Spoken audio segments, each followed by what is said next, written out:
Welcome to the Ugly Podcast. I'm your host, Lauren Alexander, she, they, and this is the place where creatives are encouraged to make messy, ugly art and let go of perfectionism. I started this podcast with my creative partner, Emerson, and we've since grown into our businesses, and this podcast is now evolving into a space where I interview other creatives to discuss our creative processes and how we navigate the mental minefield of creativity. This podcast serves as a reminder that you and your art get to be whatever the hell you want to be, ugly and all. Welcome back to the Ugly Podcast. Thank you for coming back every other week after every other week. Today's podcast might be especially ugly with my voice going in and out. I've got the tail end of a cold, but you know what? It's all right. It's healing. So I'm very excited about today's guest. Let me give you a brief introduction. This person is the founder of the Narrative Project, and I'm really excited for her to share more about what exactly the Narrative Project is. But she believes that words are powerful and that we create our identities with our words.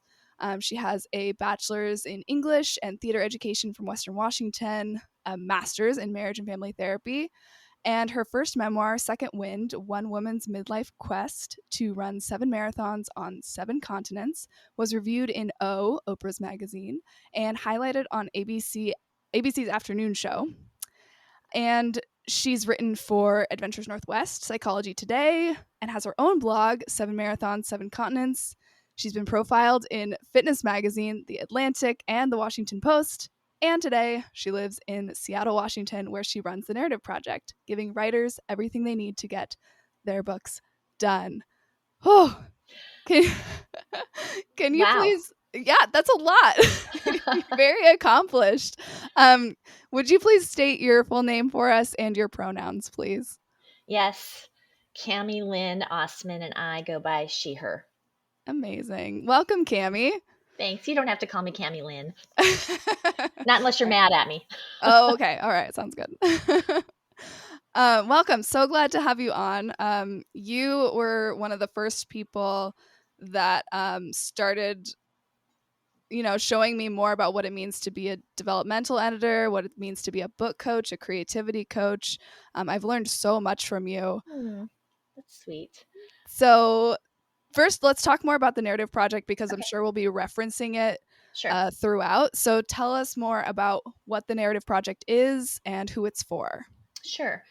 Yeah. So the Narrative Project is a 9-month program. We have a handful of programs, but our signature program is a 9-month program where we take writers from wherever they are in their book writing journey to a completion of their draft.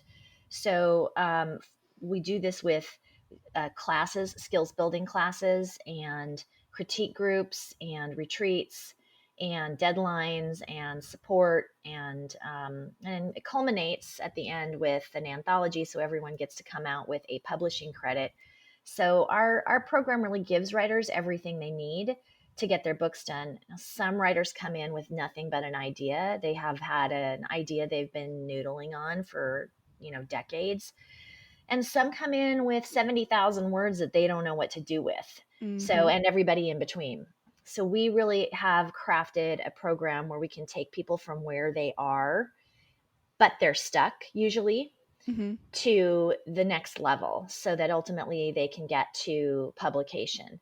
And then when they get through that program, we have, a second tier and a third tier. So we can move people all the way through the pipeline. So that's amazing. Yeah. So good. Yeah. And so one of the things that I've gotten the most out of is your mastermind sessions that are once a month. I was coming into editing with just like kind of a proofreading background, like quality control. I knew how to like look at a document, find typos and grammar. But what I wanted to do was like get into story. And so I got connected with Ani, which then got me connected with you, and learning kind of that, not only the story spine that you teach, but then also kind of how you dig into what the writer's really trying to say based off of the surface information. You have such a magical talent for doing that. And I admire it so much.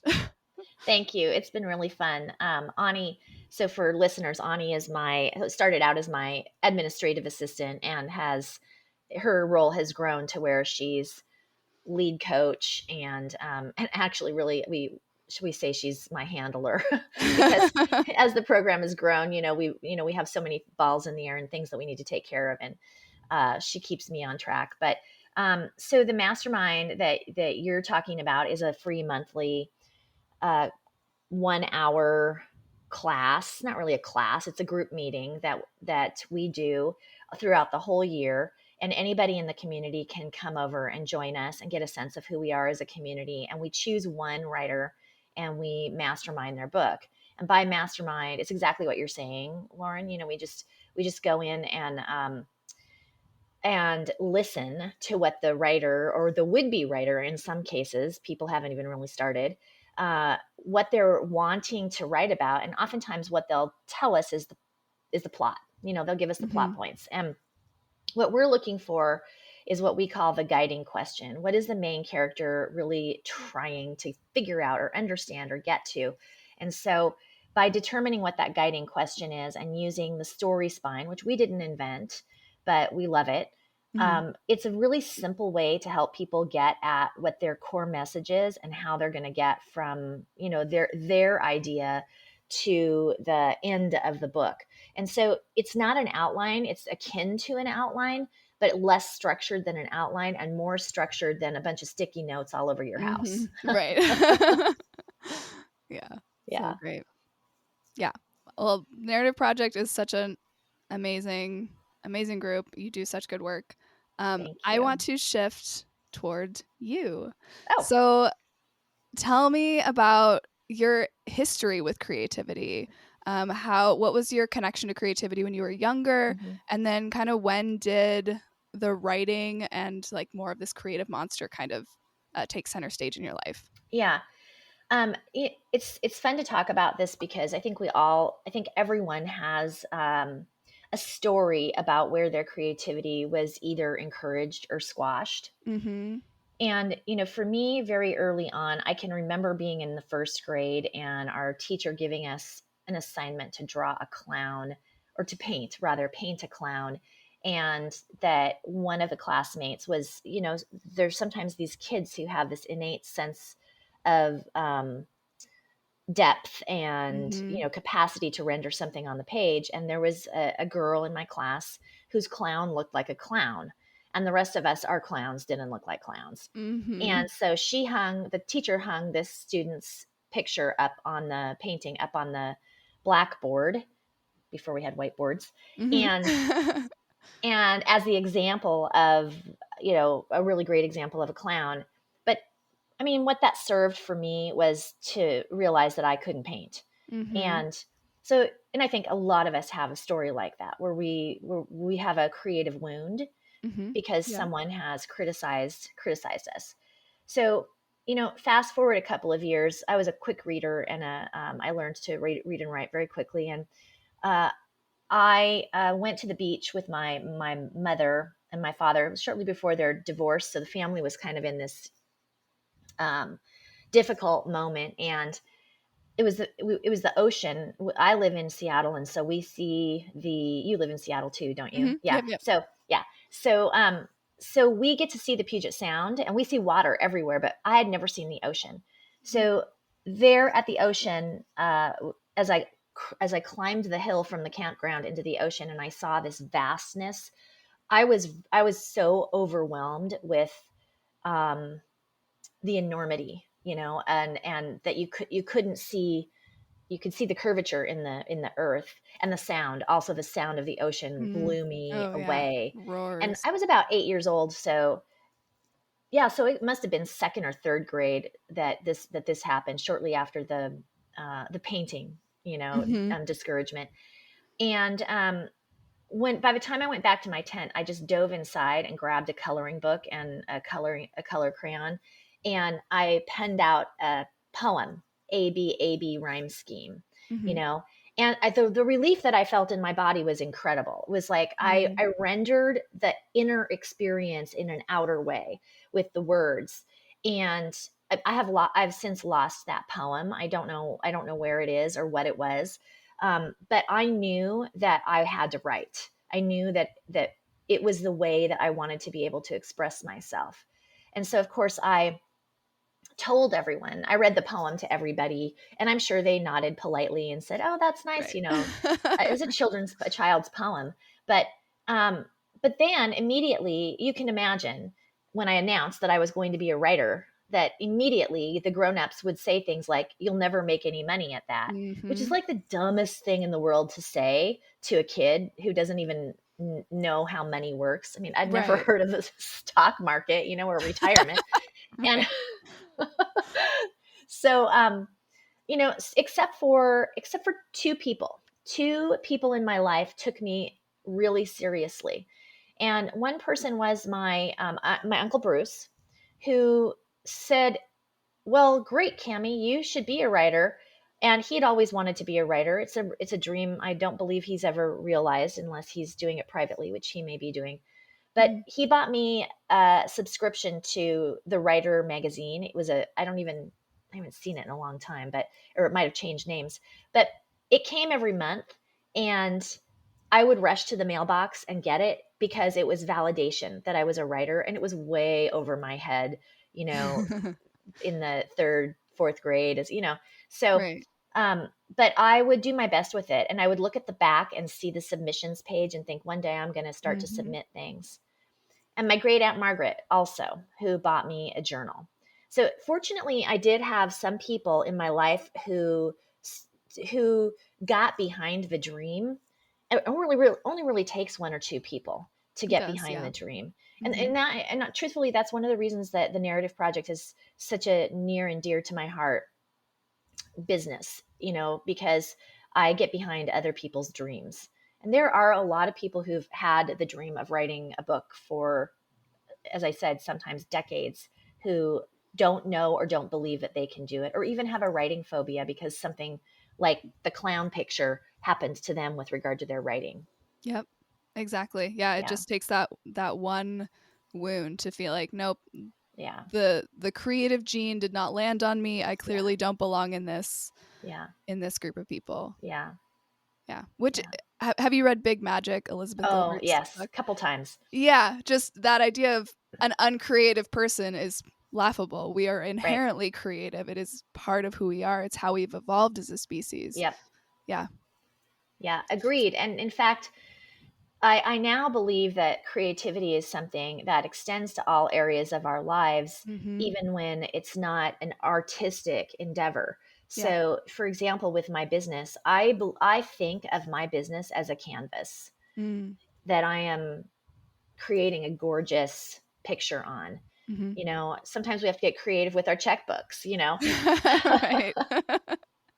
Yes. Yeah. That's exactly how I've had to approach this business too.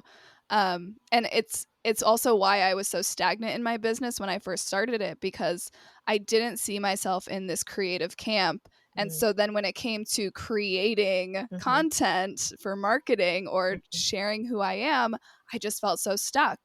And then once I started embracing this creativity and being like, oh, no, I can experiment with all these things and it doesn't have to be perfect. I can play with it. I can make it messy. That's when Yeah, my business started to expand and yeah, become this creative project that yeah. I love coming to every day. I'm so glad you came to that, because it's the one thing that I'm preaching all the time, is that Mm-hmm. we have to embrace the, as Anne Lamott says, the shitty first draft. Mm-hmm. And that, if we can apply that to all the areas of our lives, it just lifts so much pressure. I Yeah. mean, even relationship, right? Like, so you broke up, you learned a lot, and Right. it's going to make you who you are in your next iteration. Yes. Yeah. We have this idea of like everything has to be fixed. Like Yeah, you get married, you have kids, you get a house, you do these things, it's check, check, check. And then inevitably when all of that falls apart, you feel like a complete failure. right. It's like, no, it is all a part of the creative journey of life and none of it needs to be perfect. Yeah. I'm so glad you came to that younger than I did. It's going to set you free. It really has. And I mean, this is why I do this podcast, and that's what it's all about, is that I started making ugly art on purpose Hmm. because I couldn't let go of that idea that if I was going to make art or I was going to write, it had to be perfect. And so Hmm. then I flipped that on its head. I'm like, nope, we're going to make it ugly on purpose then. Okay, I Hmm. can't make it good. I can make it bad. Yeah. And that's how I shifted it and I was like, okay, now I can do it because I know I can do it bad. I know Yeah. I can make ugly stuff, no problem. So that's how I step in. And that's been like the most freeing thing about, I mean, my whole life has just been like, oh, I can make literally anything ugly and it'll get better as I practice. And who cares if it ends up at any certain end point.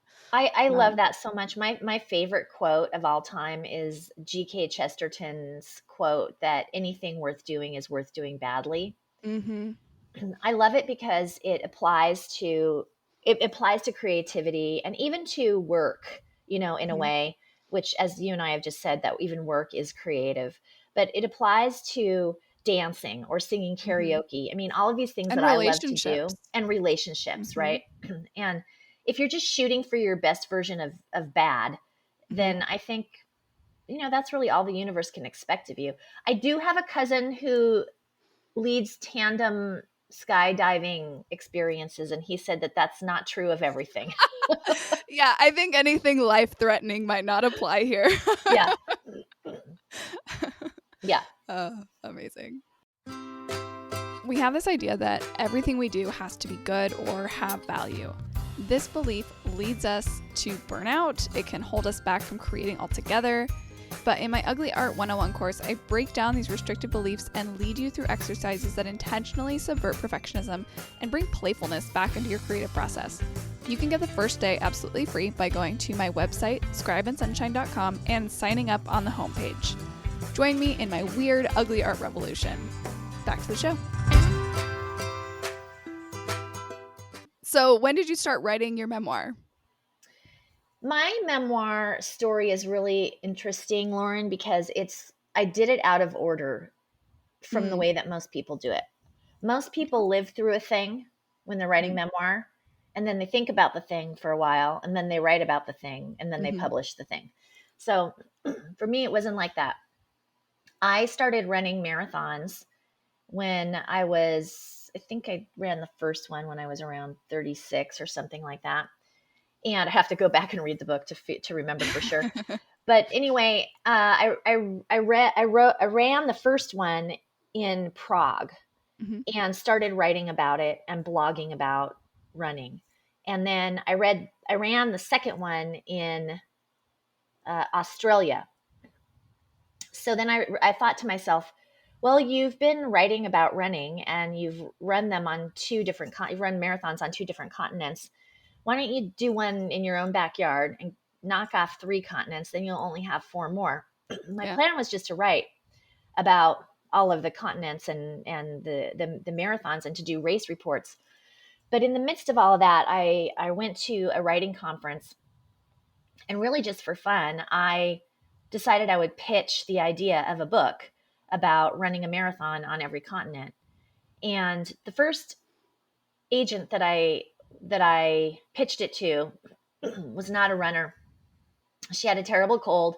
She read the first paragraph of my first race report and just handed it back to me and said, I don't know why anybody would read about someone else running a marathon. And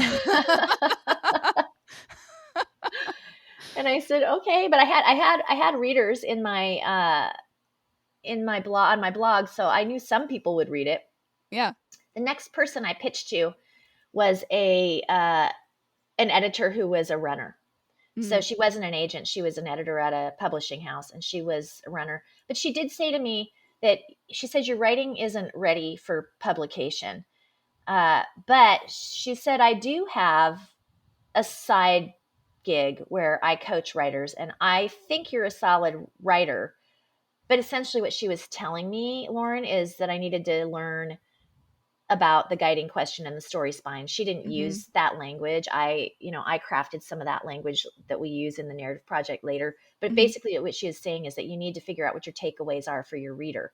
Right. And so I worked with her for like 6 months. And after I turned in the third chapter, she called me and she said, "This has never happened to me before with a private client, but I want to publish your book with the publishing house." Wow. So then I had a deadline and I had to finish running the other 4 continents. Right. So I got the book contract before I even finished doing the thing that Mhm. I was going to write about, let alone thinking about the thing. Right. So I had to write about the thing while I was doing the thing. Um, but that actually put some fire under me, Yeah. like I had to get it done. Yeah. Yeah. So how did that then work with, I mean, cuz you have the guiding question. Did your guiding question change constantly based on what your transformation was in the moment? Yeah. Here's the cool thing about writing a memoir while you're doing the thing that you're writing Mhm. about. And I think you can only really do that if you're doing an immersion experience or a stunt memoir. Some would call Mhm. my book a stunt memoir because you have the experience with the full intention of writing a book about it. Right. Most memoirs, let's just be really clear, are about people who've lived through something and they later want to render that on the page with some clarity about the meaning of that experience. So Mhm. so for me, what I was able to do, because I was having the experiences and then writing about them 10 minutes later, Yeah. I was able to craft the guiding question. And so people know what we're talking about. The guiding question is a question that you craft for your main character. And in a memoir, that's you. Mhm. So you craft a question that is specific to the character's life, but universal enough that the reader has a takeaway from it, even if they don't have the same kind of circumstances as the character. So I was able to craft the guiding question: what how does a woman who's been through divorce and is feeling demoralized learn that she's a strong woman? Mm. And the answer would be whatever it was that I learned in the marathons. So I crafted the question to be general enough that anything that happened in the marathons, I could render on the page and focus the reader to the learning. And then I would, of course, have to pose another question at the end of each chapter to keep the tension building. Right. So, so essentially, each marathon that I ran after the third one, I ran those marathons as a writer. Mhm. I was able, and there's this great quote by Henry James who says that a writer is one on whom nothing is lost. Mm. So we writers, maybe all artists, all people who engage in art consciously, because just let's be clear, everybody engages in art. If you're making Mhm. cookies or dinner, it's art. But Yes. if we're engaging in art consciously and specifically in some particular art form, I think there is an eye that we keep out in the world. We've always got our eyeballs on what can we bring into our artistic process. Mhm. And so some people don't do that consciously.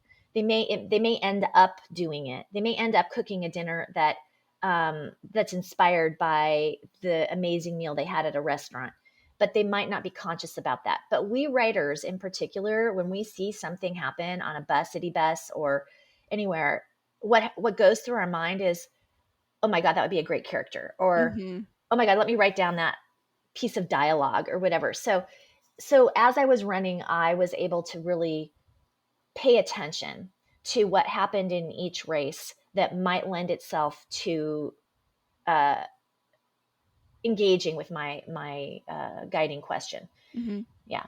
And Yeah. the other really cool thing about that was that because that was a genuine thing that was going on in my life with the divorce and needing to find my way into being a strong person, that I actually got to craft a heroine on the page out of my own experience. So I made myself into a stronger person through the writing of the story.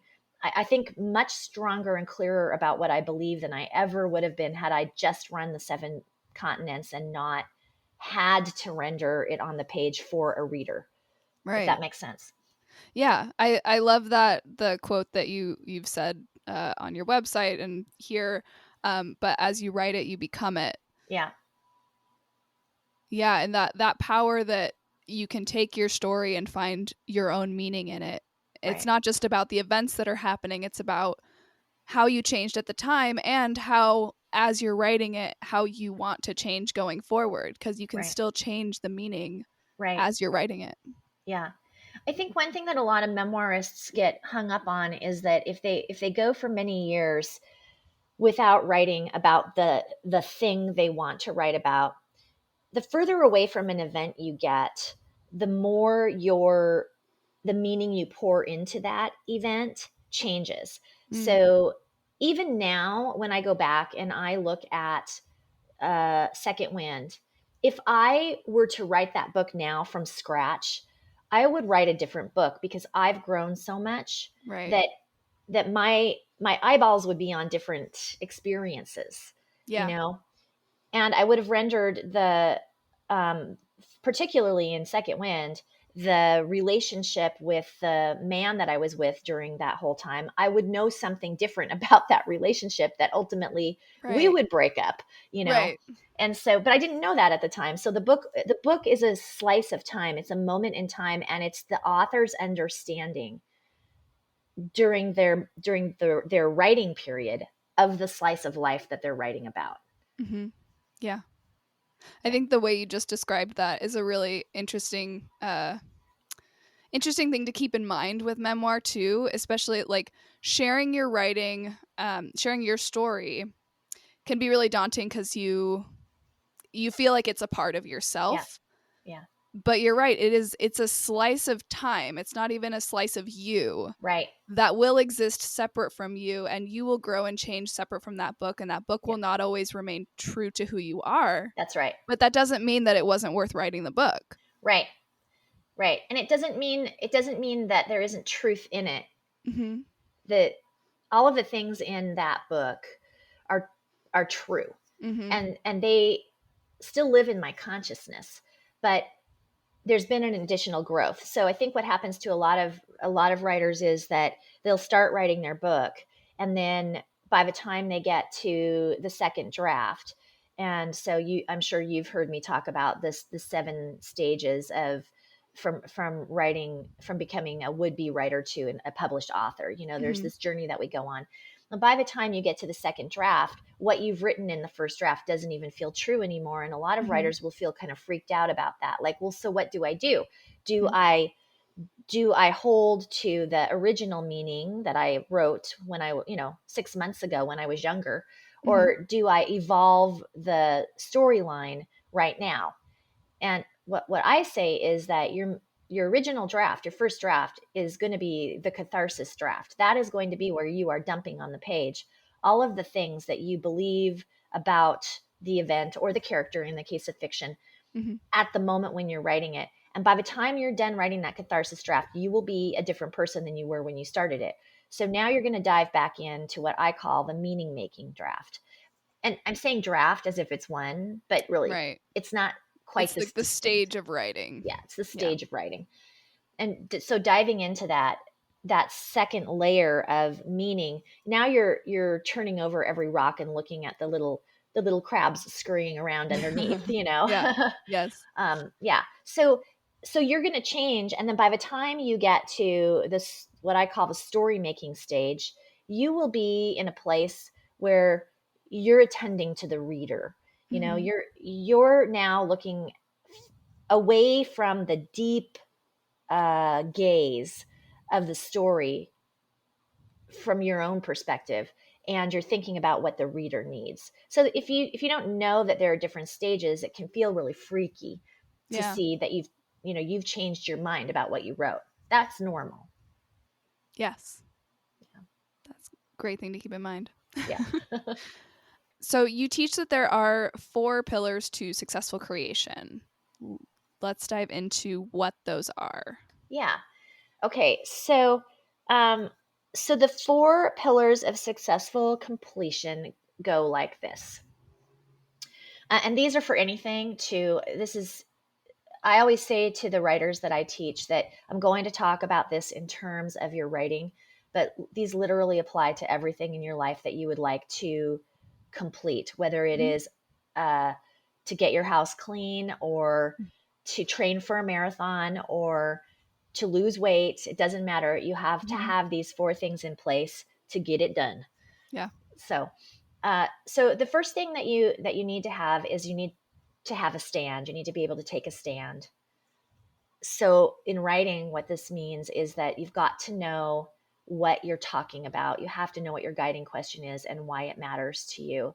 So Mhm. we have writers do some exercises where they pair up and they say, one person asks, what are you taking a stand for? And the other person will say, sometimes I'm taking a stand for my right to spend time writing. Mhm. Oh, great. What else are you taking a stand for? And we push people to go deep into what really are you taking a stand for, so that writers get really clear. Wow, I'm taking a stand for women to be able to leave abusive relationships, or anybody, not just women. Let me be clear Mhm. about that. I don't care who you are if you're in an abusive relationship, Mhm. or I'm taking a stand for finding voice, Mhm. or whatever it is. So that is so crucial, because how are you going to keep the motivation going if you don't know why the world needs what you have to offer? So Yeah. we get really clear on that. There's a second piece to that, and that is working with the inner critic. The inner critic is a part of the psyche that splits apart to keep us safe, often by berating us to keep us small. Mhm. And so I have a very loving way of looking at the inner critic.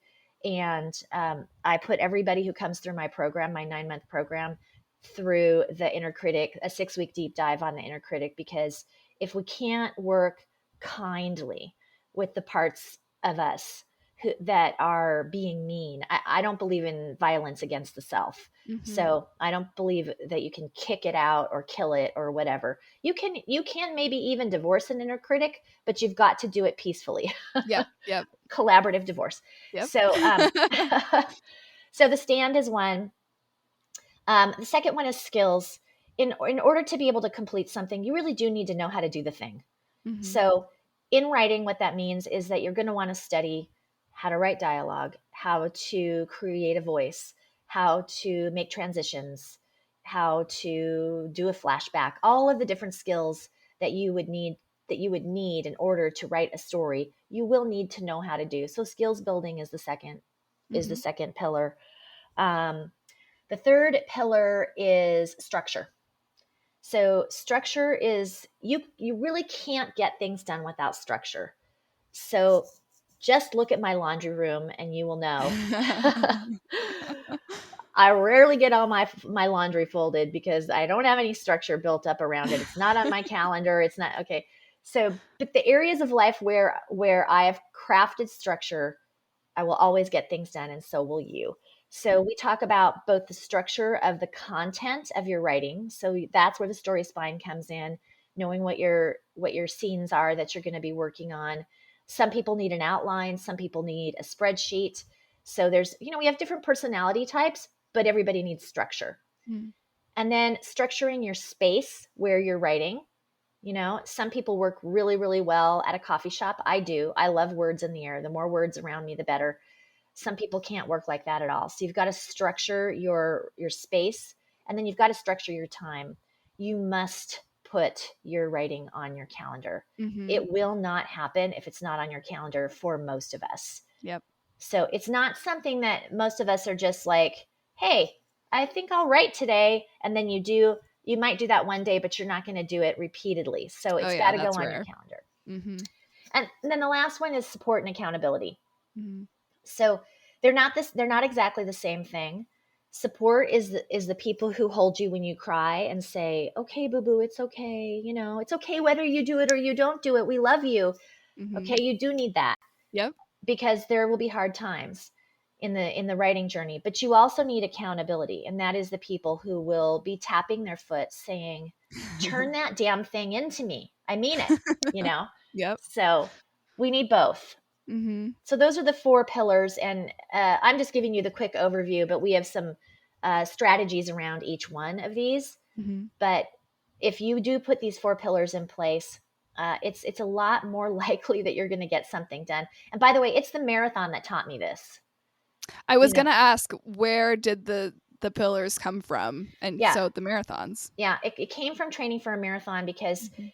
I think I've run probably around 30 marathons at this point. And Wow. yeah, and I know that can sound really impressive, but I'm here to tell you that I've often been the last one in. I'm not an athletic person by nature. So, like some people are, I have really had to craft a life organized around running. Now, I do Mm-hmm. love it. So, it has grown to be something very important to me. But Mm-hmm. this putting it on your calendar. So if I'm going to train for, if I have a marathon that is April 15th, I'm going to work backwards from there Mm-hmm. for when exactly my long runs are going to happen. And I've got to block out 5, 6 hours for that run. So when somebody calls and says, "Hey, can you have lunch?" My answer is no, Mm-hmm. because otherwise I won't be ready for the marathon. So the marathon taught me this. Hey writer, are you feeling adrift in your writing practice? Like the words swept you out to sea, but you have no idea where you're going? Climb aboard the writer's helm. I'm Lauren. And I'm Gabby. And we're both writers and professional editors who are here to support you on your writing voyage. With the Writer's Helm, you get access to group co-writing sessions, Q&A sessions, our private community chat room, and group coaching calls to help you along no matter what stage of the writing process you're in. Members of our crew have said that they've reconnected with their excitement for writing and feel energized from the support they've received from us and each other. You can sign up for the Writer's Helm at any time, which comes with a 1-week free trial to make sure that we're the right crew for you. You don't need to navigate these stormy seas alone. Let the writer's helm take you to new shores. Are there any of these stages in particular that either you struggle with the most, or you notice that people have the hardest time about one over the other? I think probably the number one scary thing. I think they're all hard, really, for various reasons for people, which Mm-hmm. is why we created our 9-month program where all of these things are in place. Yeah. Um, so so what the one thing I want to say, I'll answer your question, but the one thing I want to say is that what I think is really hard about these 4 pillars is that it's hard for people to find them. So, Mm. for example, with support and accountability, we really recommend critique groups. Mm-hmm. Well, it's not always super hard to find a critique group, but it is hard to find a critique group that will genuinely keep you accountable, because it's really easy just to say, "I'm sorry, I didn't get it done." Mm-hmm. So, the way we've created the structure of the narrative project, we just don't lose people because the accountability is really tight, and Mm-hmm. with a lot of loving support, but Mm-hmm. it's really tight. Everybody's on the raft moving together downstream to get their books done. So I think that finding all 4 of them is the hard thing. But I Yeah. would say that the one thing that is most problematic for most writers, it's that inner critic. Mm-hmm. And it isn't always a mean voice. It's any sabotaging thought that we Mm-hmm. have, that other things are more important, Yeah. or that they're not. Sometimes it's you're not good enough. Sometimes it's I don't know what to do, so I'm going to throw up my hands. Right. It's any sabotaging thought. So learning to work with your sabotaging thoughts in order to stay committed to the stand you're taking is an ongoing journey. They're really all ongoing journeys, but Mm-hmm. that one, I think, because it's between our ears, Yep. that one's hard. Yeah, that one's Yeah. really hard. Yeah, I have to intentionally journal about this stuff and like write down questions specifically to ask myself, like, where are we struggling? What is the holdup? Because if it just lives in my head, I just let it run my life. Right. But once I write it down, I'm like, oh, that is what I'm doing. Okay. All right. We got to fix this. And for you, is it enough just to have the awareness, or do you have to take a step when you discover what's going on? I definitely need to take a step. The awareness is step one, but Mhm. I need to take that step two of either talking to somebody who will hold me accountable for Mhm. that next step, or just taking some kind of action, whether Right. that's, all right, I'm going to just spend the next 10 minutes writing. Yeah. Like, I haven't been writing, I've been avoiding it. 10 minutes, just go. Right. Just to kind of get out of that slump. Mm-hmm. because otherwise, yeah, it's so easy to just get stuck into. Yeah. Yeah, it's like I guess it's like kind of like the frog in hot water where you're just like, oh, it's warm. No, it's Yeah. fine. I don't need to write right now. I can do it later. And then all of a sudden it's boiling, and you're like, oh, I haven't written in so long. It's been months. I've abandoned my project. Now Right.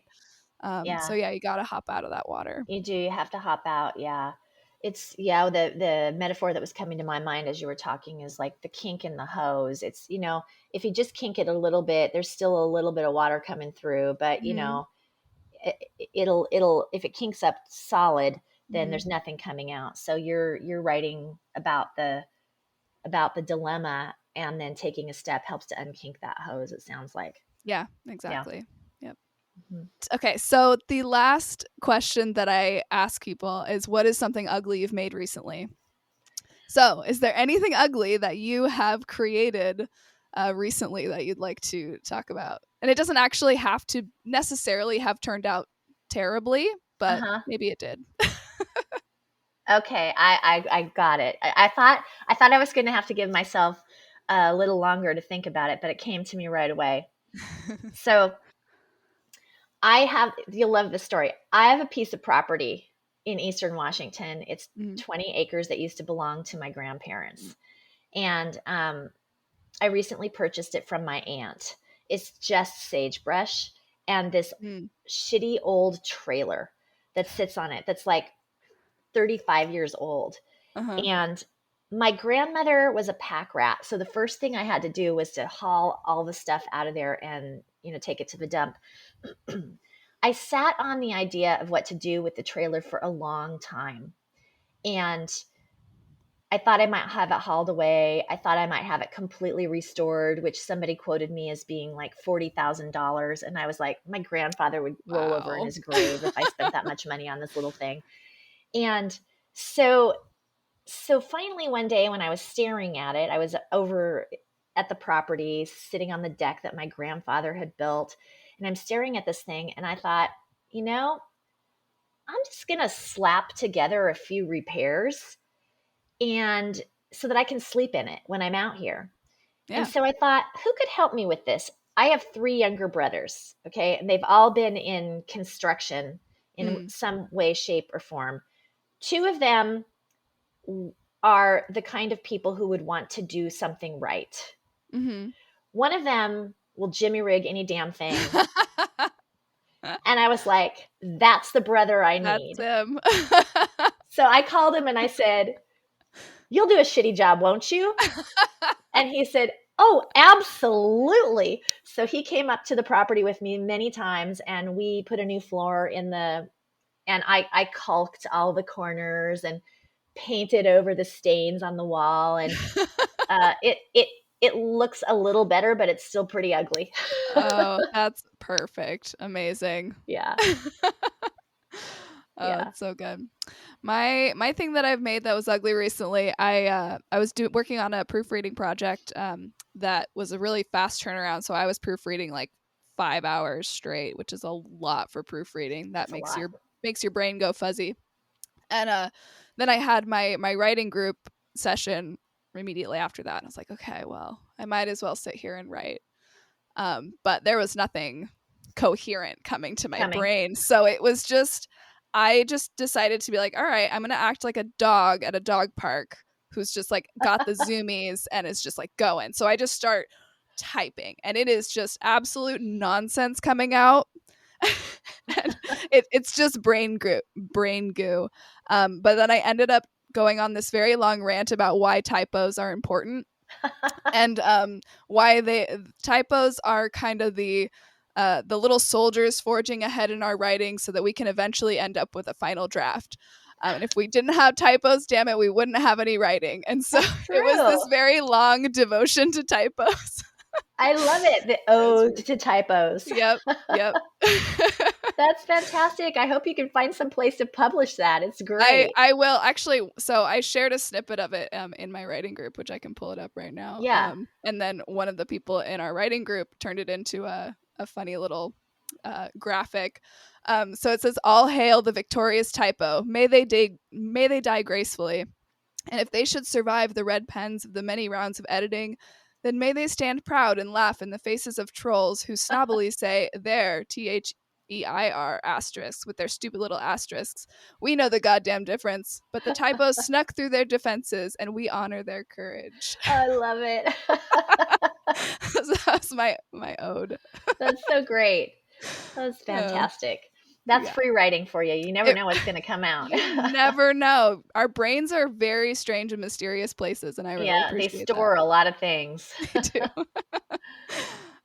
Yes. Well, tell us more about what's going on in the Narrative Project right now and how can people sign up or keep in touch with you? Yeah, that's great. Thank you for asking.